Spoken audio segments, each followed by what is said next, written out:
Do you want to work on your discipline, your confidence, and working on a great skill set? Today, we are at Impact Fitness interviewing Siddhartha Bhat, who is a 14-time Taekwondo champion. He is going to show us the ins and outs of Taekwondo.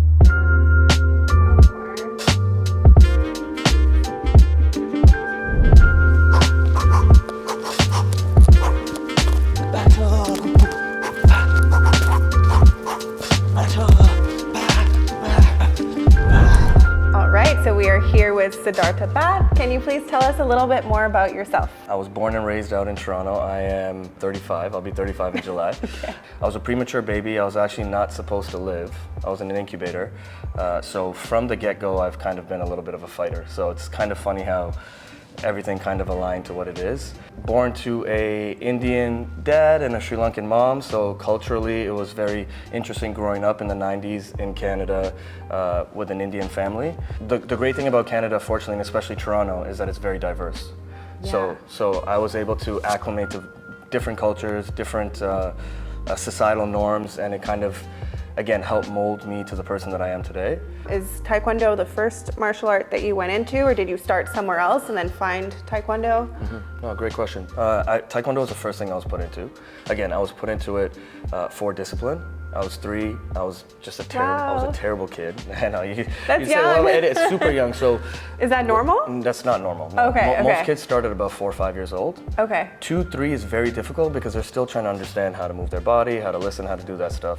I was in Taekwondo, and then I would play other different sports, but in terms of martial arts, I kind of always stuck with Taekwondo. When I knew I wanted to compete at a high level, I knew that it didn't make sense to do any crossover because I could get injured. I could get damaged, and it just doesn't really make sense. Yeah. But since kind of the tail end of my career and into retirement, I started doing a little bit more boxing, a little bit more kickboxing, did some Muay Thai, did a little bit of judo, jiu-jitsu. So I've touched a little bit of everything. Okay. I'm always interested in that stuff because to me, I believe that I'm trying to embody a martial artist as a whole.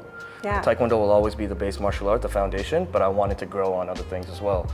Can you tell us a little bit more about how Taekwondo differs from those other martial arts? So what are you gaining from Taekwondo that you might not gain from other martial arts? Yeah, of course. So every martial art specializes in something. So Taekwondo is predominantly kicking. So if you look at some of the greatest kicks in the world or some of the best knockouts in terms of kicking wise, it's probably a Taekwondo related kick, a spinning hook kick, a back kick, a tornado kick, something along those lines, right?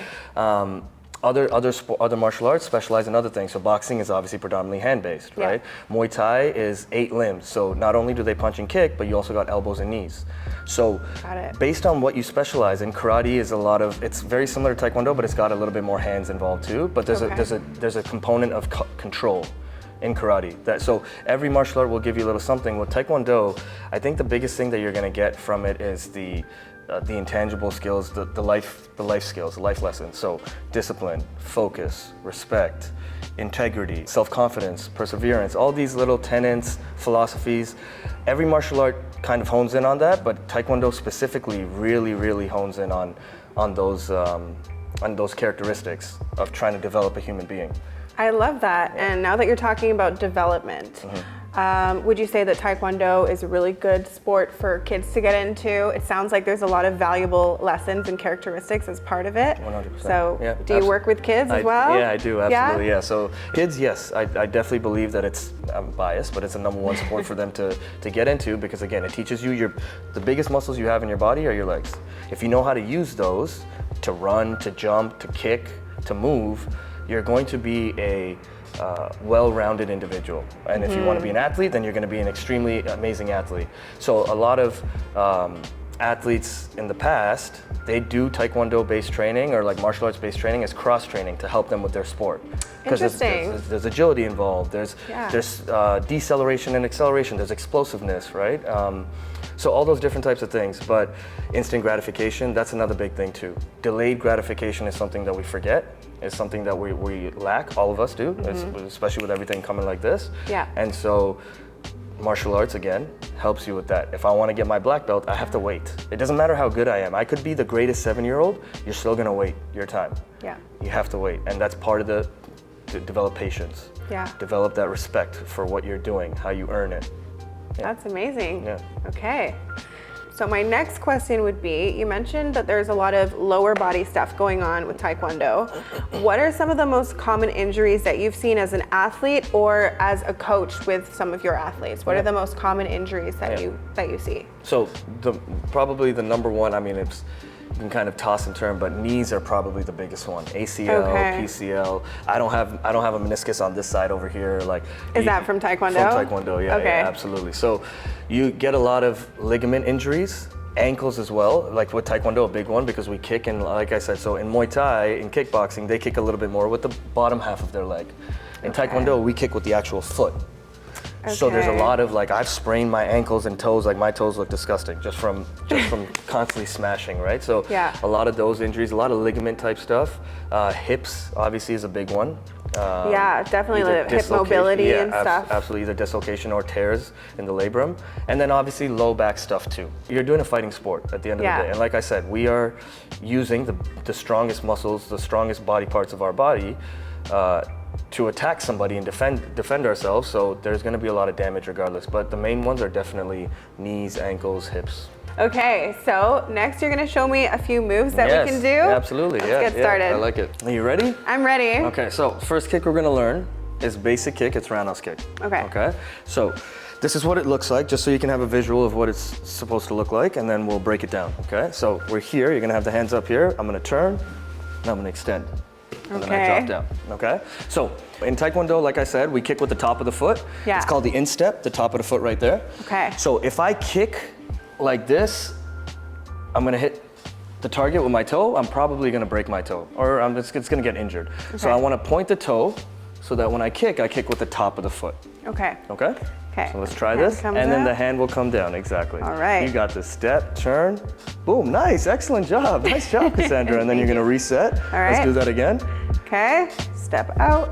Boom, perfect. You're natural. Let me get the pad. You wanna hit the pad? Yeah, let's do it. Like? I'm excited. Perfect. Bang, nice. Boom, pop, bang, clean. Absolutely clean, I like it. Beautiful. The second kick that I wanna show you is called the back kick. Let's do this, okay? So you got left leg back, right? I'm gonna show you what the kick looks like first. I'm here, if my opponent's in front of me, I'm gonna turn, pick my leg up, and then I fire. Okay? So there's a couple different components that I have to remember.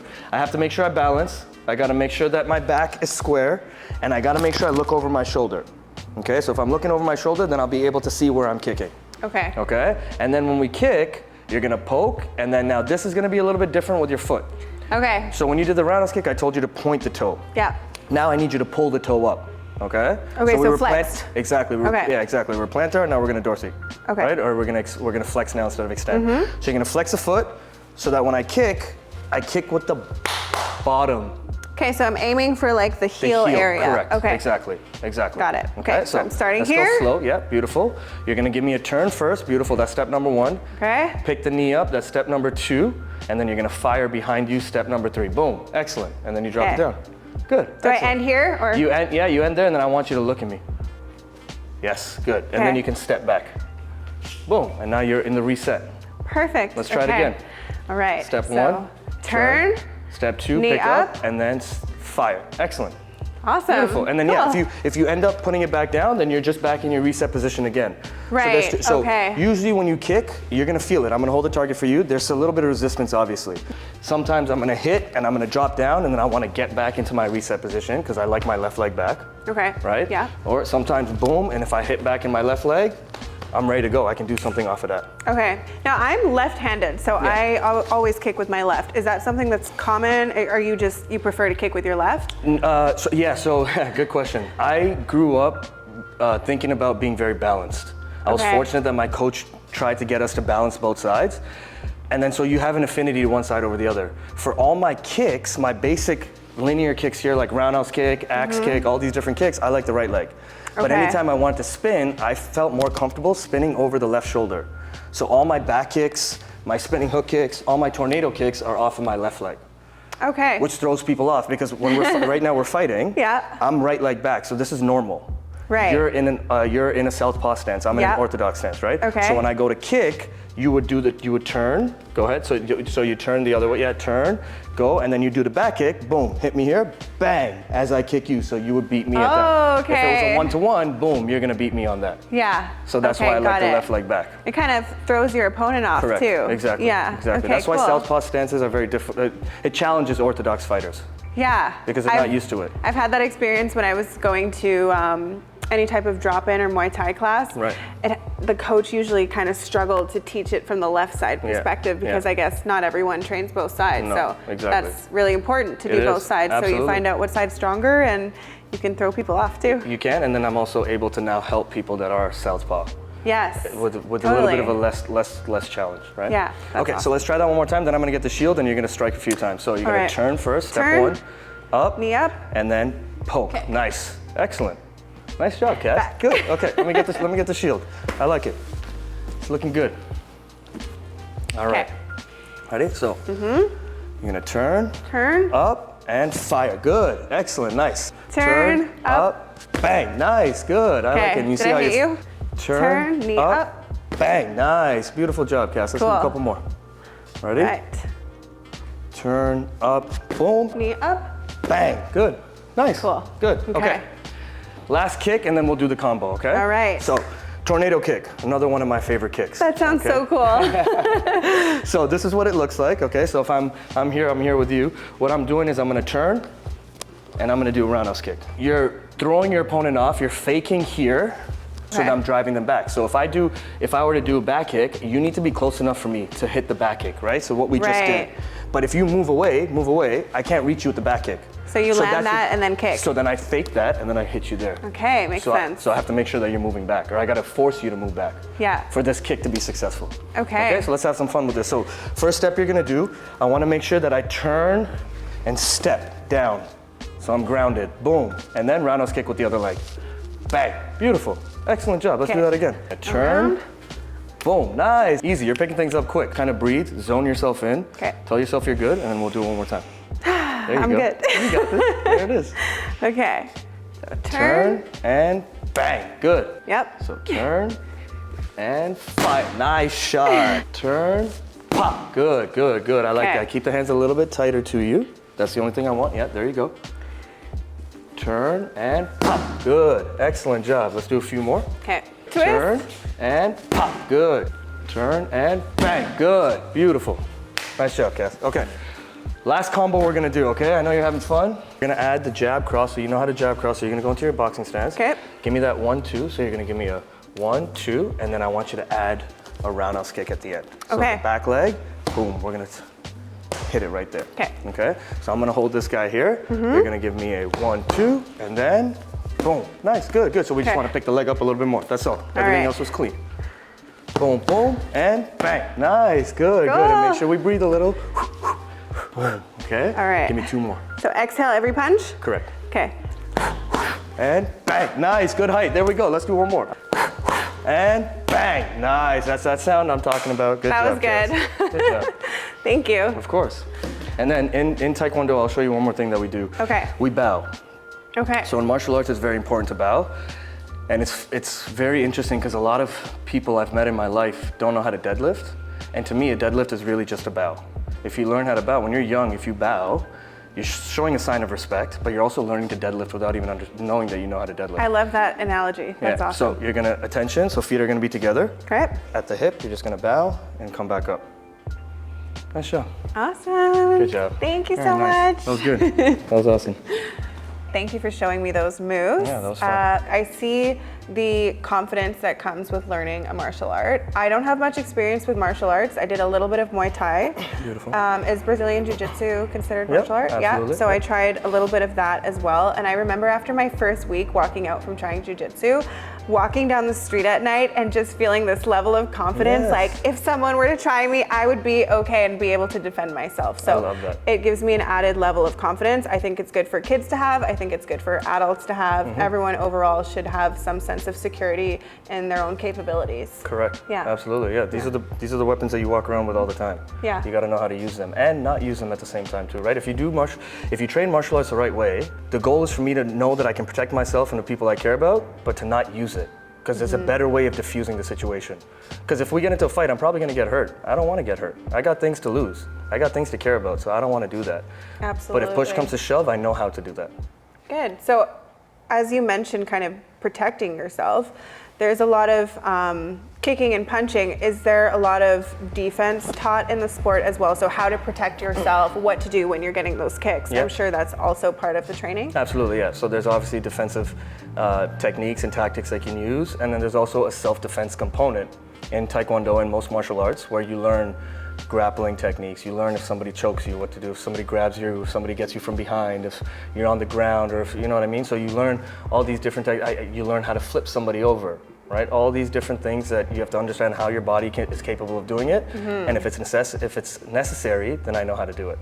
Good. Yeah, that definitely comes in handy in real life situations. And if it's a life or death situation or just in an altercation, at least you have that knowledge of how to protect yourself. So Correct. That's awesome.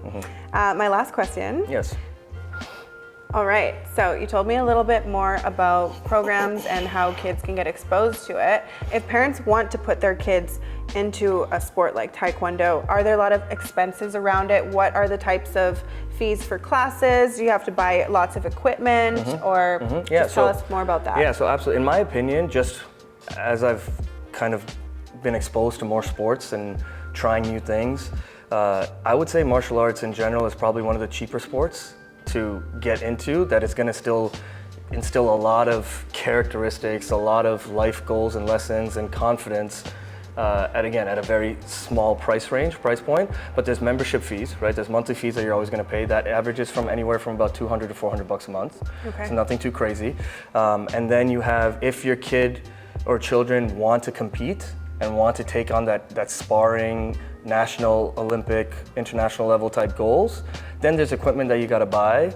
And then the biggest fee would probably be your competitions. So when you travel, so I traveled the world, and when you travel the world, you got to pay for that travel. You're investing in something, right? Like all these places that I went to, I'm fortunate that my family invested in that because I made so many great friendships, experiences, opportunities, created great memories, and so that, money can't buy that type of stuff. I mean, it did buy it, but those experiences that you carry on, it's worth it. Right? Absolutely, and that is one of the biggest reasons behind the sport blog, is to show people that sport has so many benefits, not only just the physical, but also the emotional, the confidence, and the fundamental movement skills as well, and then the discipline like you mentioned. Even just doing those little moves that you taught me today, it's very empowering, and I feel that a lot of kids would benefit from something like this. Yeah.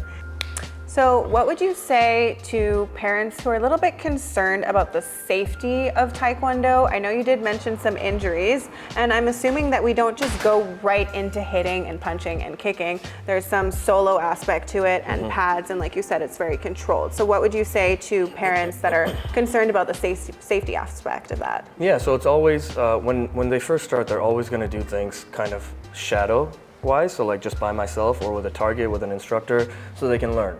And then over time, once they build that confidence, then they're going to do things with other people, right? Then they're going to get comfortable kind of moving with a partner. Then they're going to get comfortable kicking somebody, getting kicked.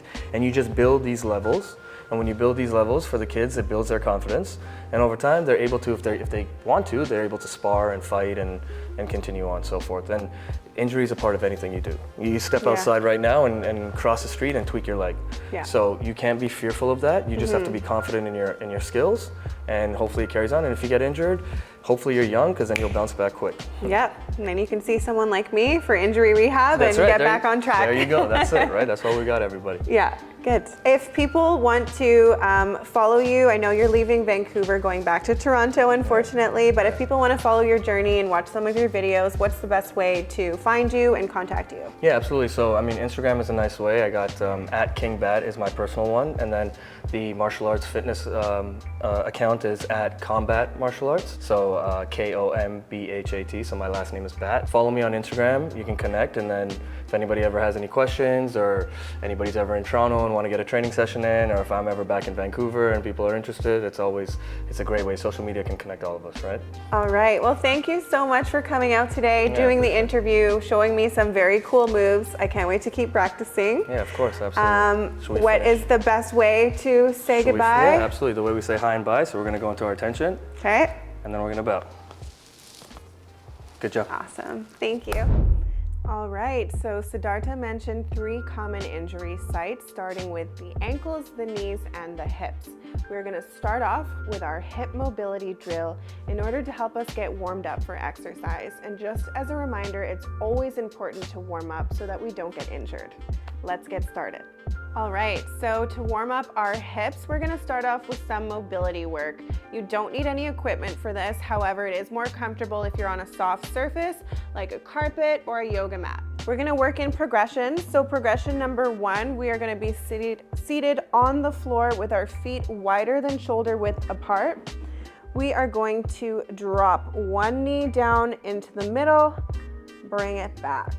Good. And I don't wanna see twisting up and lifting the glute off the floor. Just come down into the center as far as your hip will let you. All right, step 2 will be to let both knees drop down. We are going to reach over that front shin, feeling the stretch in that front hip there. You can come up, the hands stay behind us. We're gonna keep our feet exactly where they are, just move our knees up and over, and stretch over that front leg there.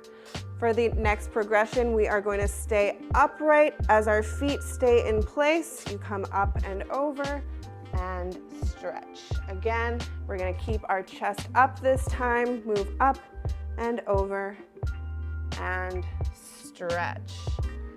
Good. And the last progression, to make this a little bit more challenging, we are gonna come up onto our feet now.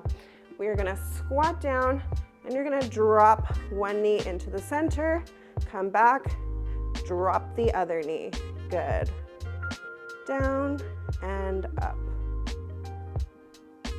Amazing. Let's move on to some ankle stability work. All right, the next exercise we are going to do is going to strengthen our feet and our ankles, which Siddhartha mentioned are a common injury site in Taekwondo. So to start off with our ankles and our feet, we are going to pick one leg. I'm choosing my right. What we're gonna do is we're gonna tap out in front as I lean my chest back and tap behind as my chest comes forward. So this is all about balancing. We are stabilizing the ankle there, so you're gonna tap forward and back. I like to do at least 12 repetitions of this, back and forth, to warm up my feet. And if you have instability, you will feel it right away. Again, this is best done in bare feet. All right, step 2 to this exercise. We're gonna work on our balance now, okay? So what I want you to do is come out to a T position. We are gonna drop our chest forward till we come to a horizontal position.